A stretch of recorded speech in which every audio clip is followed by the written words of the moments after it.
Vamos a comenzar entonces con la unidad 5 del curso Mecánica de Fluidos para Ingeniería Mecánica Eléctrica.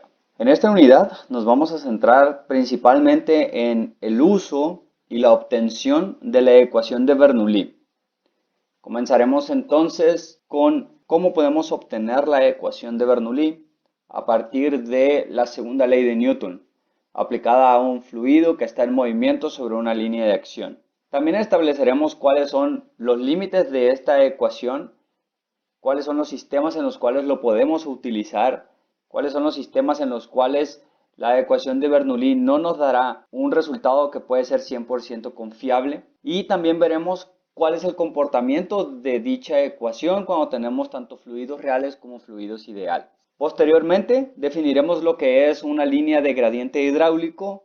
De la misma manera definiremos también lo que es la línea de energía y cuál es la diferencia entre las dos, cómo es que éstas se visualizan a lo largo de la línea de acción del fluido y cómo es que éstas están relacionadas también directamente con la ecuación de Bernoulli. Finalmente vamos a hacer un análisis de energía en flujos estacionarios, en donde incluiremos todas las componentes energéticas que están involucradas en el flujo de un fluido. Y para terminar, entonces regresaremos a lo que es pérdidas menores en tuberías, sistemas de tuberías, ya conociendo las bases de la ecuación de Bernoulli y el análisis de energía en flujos estacionarios. Vamos a comenzar entonces con el principio de conservación de la masa. La ecuación de conservación de la masa es una expresión matemática a partir del principio de conservación de la masa.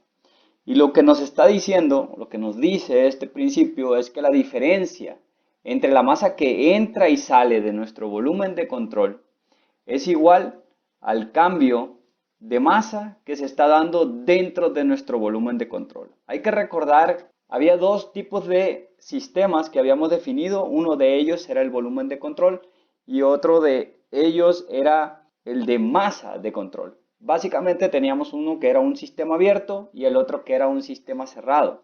¿Qué es lo que pasa o qué es lo que nos dice este principio de conservación de la masa para cuando nosotros tenemos un sistema cerrado? Cuando tenemos un sistema cerrado, entonces este por definición nos está diciendo que no hay flujo de masa a través de las fronteras. ¿Y eso cómo se traduce matemáticamente? Bueno, que la masa del sistema es igual a una constante, o lo que es lo mismo, que el cambio en la masa en el sistema con respecto al tiempo es igual a cero. Esto otra vez para cuando nosotros tenemos un sistema cerrado. Ahora, nosotros hemos venido trabajando con secciones de tubería.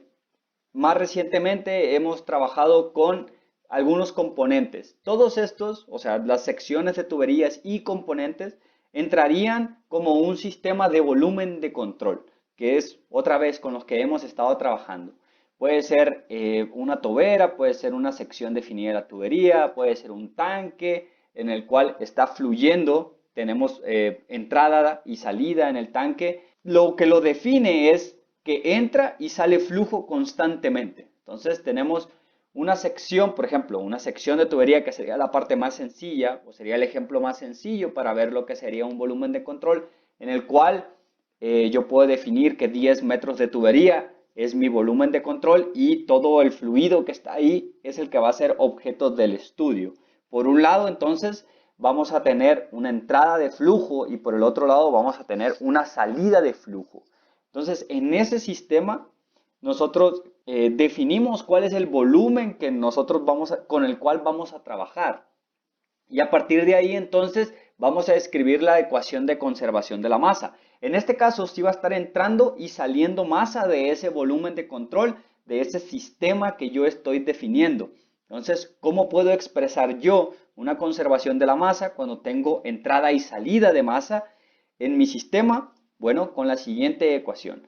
Vamos a decir que la cantidad de masa que entra por segundo, o el flujo másico de entrada, menos la cantidad de masa por segundo, o flujo másico de salida, es igual al cambio que habrá en la masa del volumen de control con respecto al tiempo. Básicamente lo que estamos diciendo es, yo voy a tener cierta cantidad de fluido que va a estar entrando a mi sistema, que para este ejemplo es una sección de la tubería. Del lado izquierdo de la tubería o del lado de entrada de flujo, entonces tenemos que está entrando constantemente fluido. Ese fluido entonces tiene una densidad y tiene por lo tanto una masa asociada. ¿Cuánta masa es que está entrando por segundo? Entonces sería el flujo másico de entrada. Al final de mi tubería o al final de la sección de tubería que yo he definido como mi volumen de control, va a estar pasando flujo también. Y esa cantidad de flujo que va a estar saliendo, también la puedo escribir como un flujo másico o una cantidad de masa por segundo que está saliendo. Entonces tengo una parte que entra, tengo una parte que sale. Si yo resto esas dos, entonces la diferencia entre esas dos, lo que me va a dar es cuánta masa es la que está quedando dentro de mi volumen de control. Eso es básicamente lo que dice esta expresión de aquí. Ahora, en mecánica de fluidos, seguramente no se encontrarán con la definición de, o con el término, no se encontrarán con el término de ecuación de conservación de la masa. Para mecánica de fluidos en general, lo que decimos es que tenemos una ecuación de continuidad. Tenemos un flujo que es continuo a través de mi volumen de control y yo soy capaz entonces, mediante esta expresión que tenemos aquí, mediante esta ecuación de continuidad, de saber cuánto es la masa de entrada menos la masa de salida y eso me dará entonces cuánto es el cambio en la masa de mi volumen de control con respecto al tiempo. Comencemos entonces definiendo lo que es el flujo másico. Como ya se mencionó, el flujo másico es la cantidad de masa que fluye a través de una sección transversal por unidad de tiempo. En general se le llama razón de flujo de masa o simplemente flujo másico y lo denotamos por M punto. El punto en la parte de arriba es el símbolo que indica razón de cambio con respecto al tiempo. Esto ya lo habíamos visto cuando lo que habíamos visto era la razón de flujo o el flujo volumétrico. A la V entonces también se le ponía el punto arriba para indicar que era cuánto era que estaba cambiando en metros cúbicos, en volumen, por segundo o cuánto era lo que estaba pasando de metros cúbicos por segundo. Eso en cuanto a flujo volumétrico y flujo másico, cómo es que esto se define. ¿Cómo lo podemos ver? Bueno, nosotros ya habíamos trabajado otra vez con el flujo volumétrico y nosotros decíamos que si nosotros teníamos una sección de la tubería y tomábamos una parte, una sección transversal y sacábamos su área, entonces la cantidad de volumen, la cantidad de metros cúbicos que estarían pasando por esa sección transversal de área por segundo, entonces nos estaría dando el flujo volumétrico. Y lo definíamos mediante esta ecuación que nos decía que si mi fluido tiene cierta velocidad promedio y la multiplicamos por el área de la sección transversal por la cual está pasando, entonces yo puedo obtener cuánto es el flujo volumétrico. Pues ahora lo que me interesa es ese volumen, cómo lo puedo expresar en masa. Y la expresión, la verdad es que es bastante sencilla. Si yo sé que la densidad está en kilogramos sobre metro cúbico y el flujo volumétrico está en metros cúbicos por segundo, entonces al multiplicar estos dos, lo que me queda son kilogramos por segundo, flujo másico o cantidad de masa que fluye a través de una sección transversal por unidad de tiempo.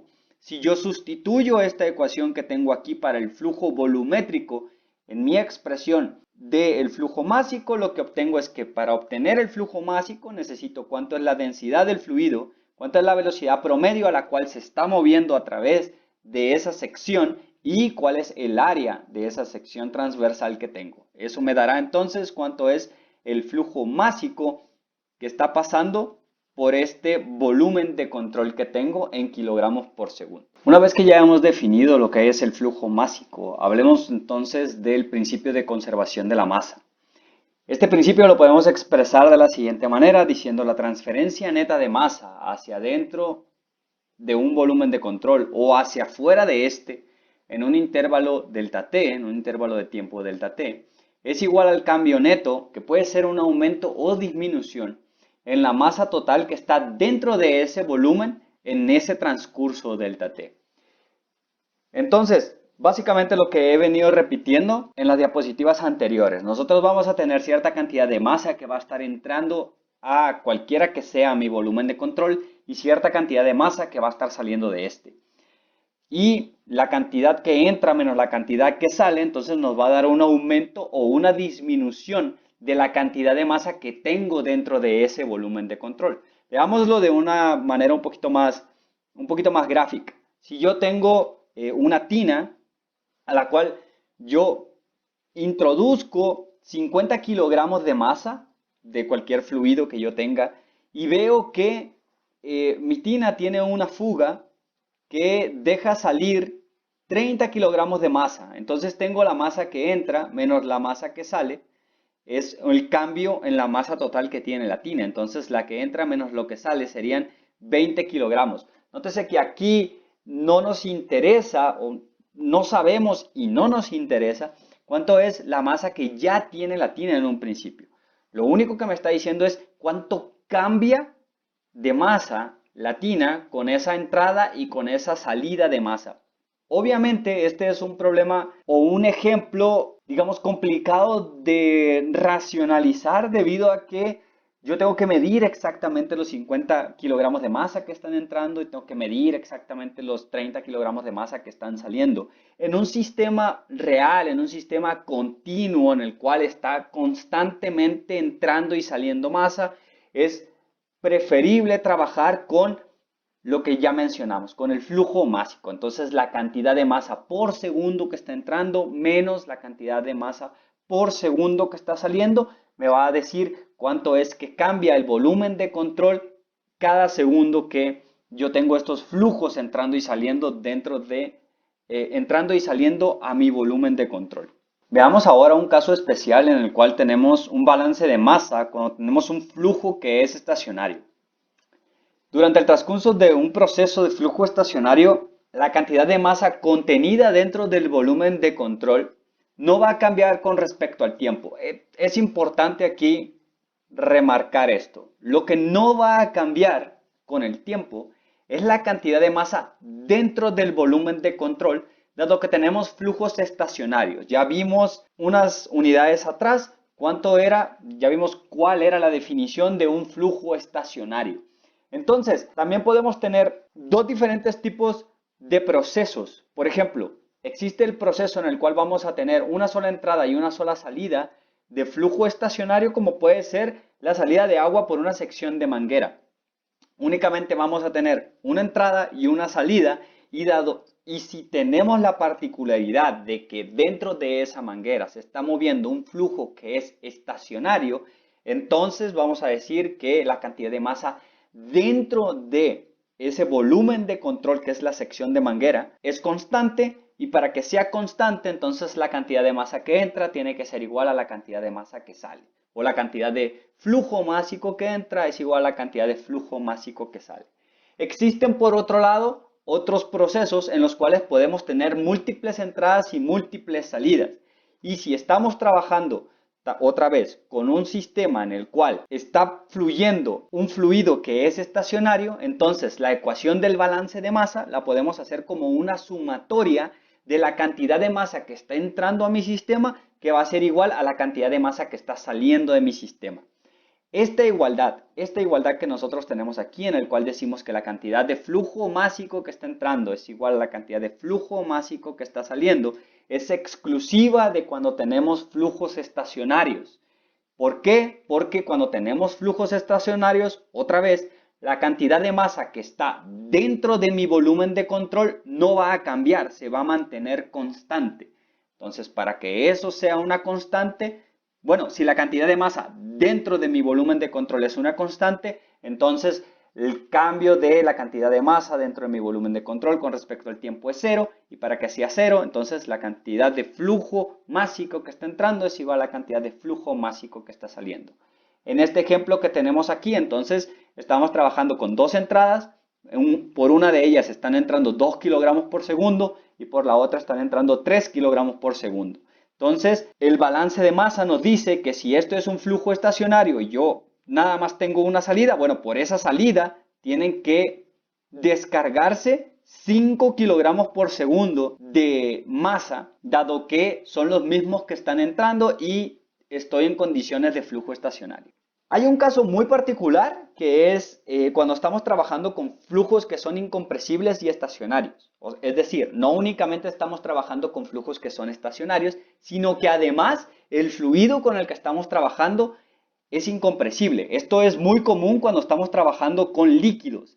Entonces, cuando tenemos esta particularidad, estamos trabajando con líquidos que son incompresibles y que están en un régimen estacionario, entonces podemos cambiar los flujos másicos por flujos volumétricos, dado que a los dos lados de la igualdad vamos a tener la densidad y entonces la podemos eliminar.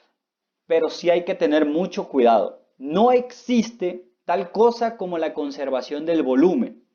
Esta aproximación de decir voy a escribir mi balance de masa con flujos volumétricos es única y exclusivamente porque tengo un flujo que es incompresible y que es estacionario.